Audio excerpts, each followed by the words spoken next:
నమస్కారం. నేను మీ రాజారాం యాదవ్, బీసీ జనసభ.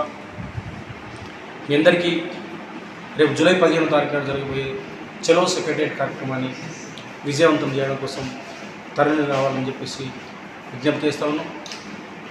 మీకు తెలుసు, గత నెల రోజులుగా మన బిడ్డలు, మన విద్యార్థులు, మన నిరుద్యోగులు నాకు ఉద్యోగాలు కావాలని చెప్పేసి ఇలా రోడ్ల మీద ధర్నాలు, రాస్తారోకోలు చేస్తూ అరెస్ట్ అవుతున్న పరిస్థితి. ఈ ప్రభుత్వం అత్యంత దుర్మార్గంగా, హేయంగా వాళ్ళని అణిచేసే పరిస్థితి కనిపిస్తూ ఉన్నది.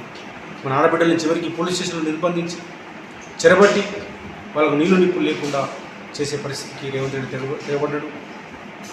పైన ఢిల్లీలో నరేంద్ర మోడీ సపోర్ట్ ఉంది ఆయనకి, పక్కన అమరావతిలో చంద్రబాబు నాయుడు సపోర్ట్ ఉంది. అందుకోసమే తన పదవికి డోకలేదు కాబట్టి మన బిడ్డలు వాళ్ళకు ఉద్యోగాలు అడిగితే వాళ్ళు నిర్దాక్ష్యంగా అణిచేసే పరిస్థితికి ఇవాళ రేవంత్ రెడ్డి తెగబడ్డాడు. ఈ పాలన ఇది మరోసారి కాంగ్రెస్ పార్టీ కల్లోలం చేస్తున్న పరిస్థితి. ఇదొక ఫ్యూడల్ ప్రభుత్వంగా కనిపిస్తూ ఉన్నది.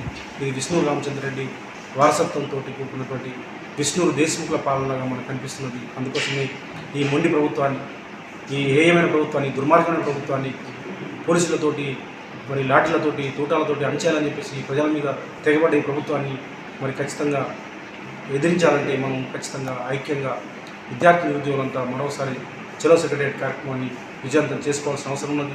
ఈ రాహుల్ గాంధీ, ఈ రేవంత్ రెడ్డి, ఈ కోదండరామ్ రెడ్డి అండ్ కో వాళ్ళ ముసుగు దొరికిపోయింది.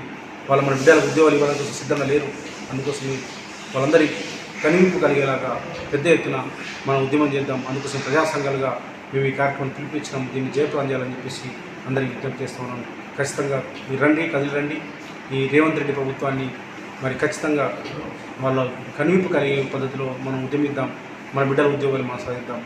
Thank you.